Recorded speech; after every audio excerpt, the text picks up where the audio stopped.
Sir क्या नाम है आपका? नमस्कार मैम, मेरा नाम हिमांशु जंगीर है।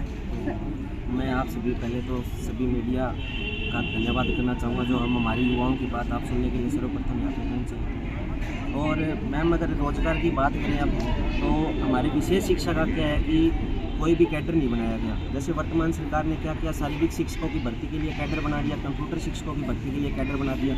इसी प्रकार विशेष शिक्षकों के लिए भी हमारे पास में कैडर होना चाहिए। तो मौजूदा सरकार ने भी तो कई योजनाएं चलाई हैं। मौजूदा सरकार ने केवल दिव्यांगों के लिए योजनाएं चल रही हैं, जो विशेष शिक्षकों के लिए जो आवश्यकता है। जैसे हम लोग जो खड़े हैं यहाँ से पास आउट हुए, इस संस्था ने भी दिव्यांगों के लिए बहुत अच्छा कार्य किया है। RCI भी अपने बहुत अच्छे से कार्यवान कर रही है। जैसे 19 जनवरी 2005 को NCT और RCI का समझौता हुआ था, उसके तहत ये डिसाइड किया गया था कि एक विशेष शिक्षक का पाठ्यक्रम इस प्रकार से तैयार किया जाएगा कि वो विशेष बच्चों के साथ साथ में सामान्य बच्चों को भी पढ़ाने के लायक होगा। वो इसी प्रकार से हमारा पाठ्यक्रम तैयार किया गया। लेकिन पहले अब क्या किया गया, विशेष शिक्षकों को अलग कर दिया गया, सामान्य भर्ती में बिठाया नहीं जा रहा। चलो ये एक अलग कर देते हैं मुद्दा। चलो सबसे पहले राजस्थान सरकार ने 4500 की भर्ती निकाली तृतीय श्रेणी की, ये भी अच्छी शुरुआत की।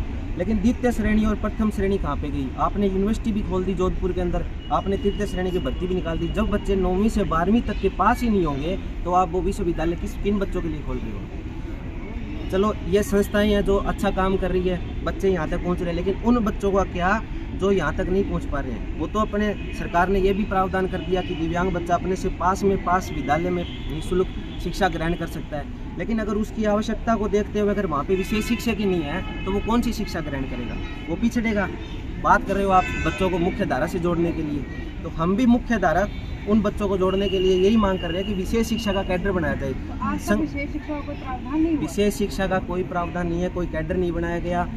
तृतीय श्रेणी भर्तियों के साथ में ही भर्ती निकाली गई 4500। द्वितीय श्रेणी की 2015 में 200 पदों पे भर्ती, वो भी DPC के माध्यम से पदोन्नति हुई थी, उसी के आधार पर वो पद निकाले गए थे। उसमें कोई 2015 के बाद में आज 8 साल हो गए मैम, कोई द्वितीय श्रेणी की बात नहीं कर रहा। पदोन्नति है, उनकी पदोन्नति के आधार पे हम रुके हुए हैं। अगर तृतीय श्रेणी अध्यापकों की पदोन्नति होगी तभी हमें नौकरी मिलेगी क्या? ये कैसा प्रावधान है? आप बात कर रहे हो युवाओं को साथ लेके चलने की, हम बात कर रहे हैं दिव्यांगों को मुख्य धारा के साथ जोड़ने के लिए, लेकिन आप बात सीधी आपने यूनिवर्सिटी खोल दी।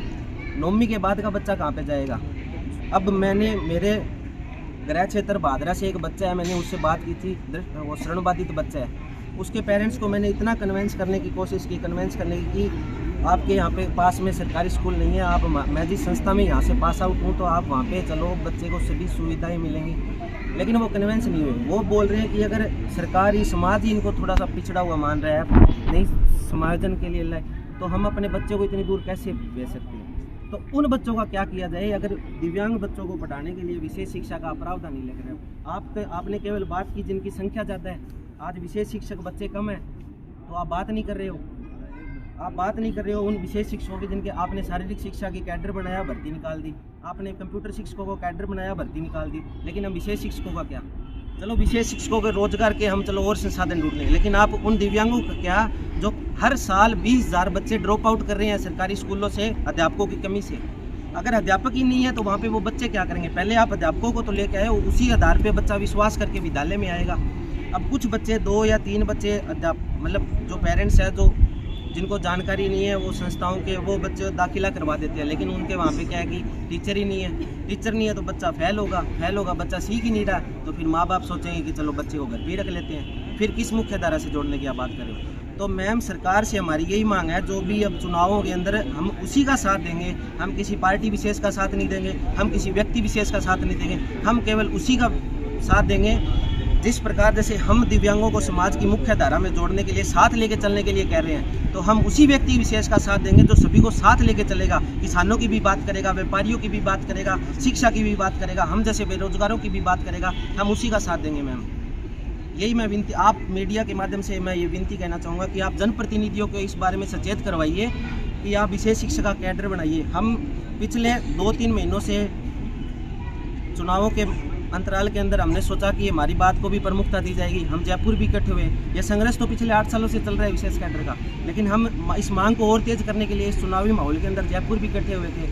आरती डोगरा मैम से भी मुलाकात करने की कोशिश की थी, लेकिन इस चुनावी माहौल के अंदर भी थी, उनसे मुलाकात हुई नहीं। लेकिन कानाराम जी IAS है प्रमुख, उनसे भी वार्तालाप हुई थी, तो उन्होंने सिर्फ सांत्वना देकर हमें भेज दिया। 1 लाख भर्तियों की घोषणा की, घोषणा कर दी, चलो उसमें से 50,000 पूरी भी कर दी, लेकिन 50,000 भर्तियों का क्या? 50,000 भर्तियों का क्या? कहाँ गए उनके वादे जो आप कर करके चले जाते हो? आपने सिर्फ मंच से घोषणा कर दी, लेकिन उनको लागू कौन करेगा? इसका कार्य कौन करेगा मैम?